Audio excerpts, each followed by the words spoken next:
আসসালামু আলাইকুম প্রিয় দর্শক, প্রায় অনেক দিন পরেই সেলিমপুর আসলাম। সেলিমপুর যেটা বাটামারা ইউনিয়নে এক অংশ, দেখেন যে নদীর তীরের অবস্থা, খুব সুন্দর একটা পরিবেশ। যে নদীর তীরে কচুরি পানা, তাতে যে এত সুন্দর সুন্দর ফুল, সত্যি অসাধারণ। আলহামদুলিল্লাহ শিলিমপুরে আসলাম আজকে দীর্ঘ 3 বছর পরে।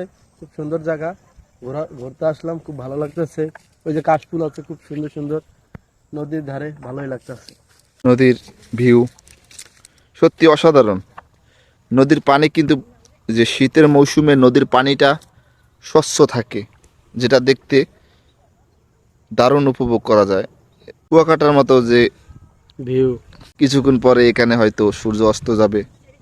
নদী পারাপারের জন্য ট্রলারের ব্যবস্থা আছে, কারণ ওপার সেলিমপুর বাজারে সবাই যায়, আর এখানে মাছ ধরে, জেলেরা মাছ ধরে সেলিমপুর বাজারে বিক্রি করে। এটুকু দেখে আমরা বিকালবেলা চলে আসলাম আবার আমাদের গন্তব্যস্থলে।